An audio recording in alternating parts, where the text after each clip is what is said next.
कमला Ganga intercity train में हुई मारपीट के मामले में बड़ा खुलासा सामने आया है। रेल पुलिस की जांच में यह स्पष्ट हुआ है कि यह घटना लूटपाट की नहीं बल्कि महिला से छेड़खानी को लेकर हुए विवाद से जुड़ी है। ट्रेन के अंदर यात्रियों के बीच कहासुनी हुई जो बाद में मारपीट में बदल गई। रेल एसपी ने बताया कि घटना को गलत तरीके से लूटपाट का रूप देकर झूठा मामला दर्ज कराया गया था। पुलिस ने त्वरित कार्रवाई करते हुए इस मामले में कुल 9 आरोपियों को गिरफ्तार किया है। सभी आरोपियों से पूछताछ जारी है और मामले से जुड़े अन्य तथ्यों की भी जांच की जा रही है। रेल एसपी ने यह भी स्पष्ट किया कि झूठी सूचना देकर पुलिस को गुमराह करने वाले स्वर्ण व्यापारी के खिलाफ भी कानूनी कार्रवाई की जाएगी। पुलिस का कहना है कि कानून को गुमराह करने वालों को किसी भी सूरत में बख्शा नहीं जाएगा। फिलहाल पूरे मामले की जांच जारी है। माथा पर मत चढ़ जाइए, यहाँ साथ सट जाइए सर।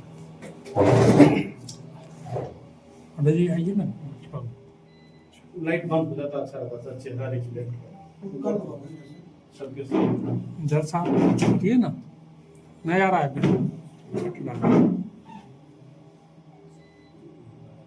क्या मामला है सर?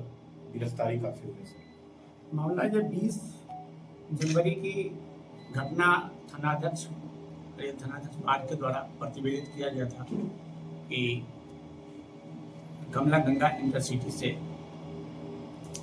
अथमल ब्लॉक पर गाड़ी रुकी तो 7-8 लड़के के द्वारा अनिकेत नाम के व्यक्ति जो पटना से आ रहे थे उनके साथ मारपीट की घटना हुई है और उनका बैग जिसमें कुछ ज्वेलरी और कुछ पैसे था जो ले लिया है, छीन लिया है।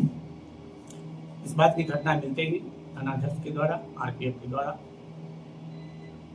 त्वरित गति से एक्शन करते हुए उसका फर्जबयान भी लिया गया। फर्जबयान के आधार पर इस पर त्वरित कार्रवाई की गई और उसमें अविलंब मेरे द्वारा पटना से जो डीएसपी हेडक्वार्टर हैं भास्कर रंजन, वो पूर्वी के इंचार्ज में अभी हैं, वो उनकी टीम यहाँ आई और अविलंब एक्शन करते हुए जो तकनीकी अनुसंधान होता है उस पर कार्य करते हुए वो सभी आदमियों को पहचान कर लिया गया कि किसके द्वारा मारपीट की घटना की गई है।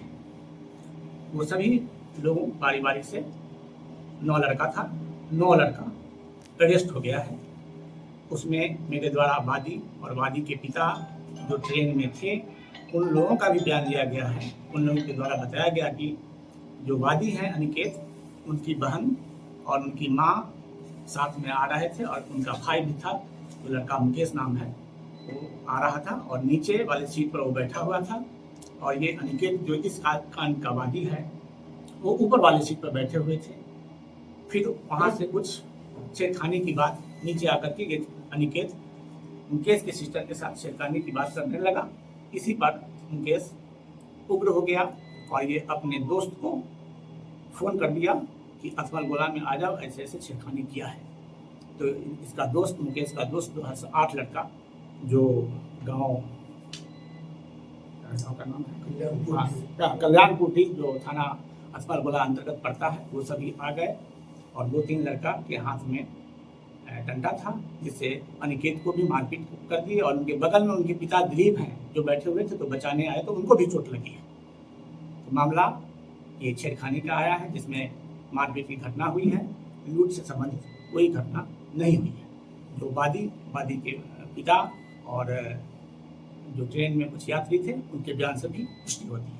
तो ये सर सोने का चैन, जेवर, चांदी का ये इनके द्वारा गलत आरोप प्रत्यारोप करके उसमें लगाया गया है। तो उसके खिलाफ भी कोई कार्रवाई होगी सर? बिल्कुल, छेड़खानी का केस अनिकेत जो इस कांड के वादी हैं उन पर भी दर्ज होगा। सर ग्रामीण द्वारा ऐसा सूचना मिला है कि कुछ निर्दोष लोग को भी उठाया गया है। नहीं, इसमें जो बयान आया है, जिनका फुटेज है, वो सभी लोग जो इसमें शामिल हैं 9 लड़का दोषी हैं।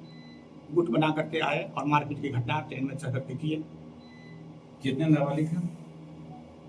ये सर दोनों पक्ष से एफआईआर दर्ज बिल्कुल छेड़खानी की जब अनिकेत ये इस कांड के जो बागी हैं और उनके सिस्टर के साथ छेड़खानी हुई, उसी बात पर मारपीट की घटना हुई, तो छेड़खानी का भी केस विधि सम्मत होनी चाहिए। तो इसमें हमने आदेश दिया कि केस हो। ये जो सर ये लूट का ये केस किया सर, उस पर भी तो फर्जी मुकदमा करने वो अनुसंधान में आएगा, अगर अनुसंधान में ये बात आएगी।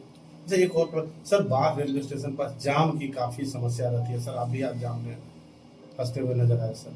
तो रेलवे जो इसका अभी आप लोगों के द्वारा बताया गया था, इसका भी मैं अभी समीक्षा करूंगा कि अगर रेलवे के जुडिक्शन में वो आए तो उस संबंध में हम यहाँ के जो थानाध्यक्ष हैं और जो हमारे पुलिस पदाधिकारी हैं उनको हम डायरेक्शन देंगे। Thank you sir.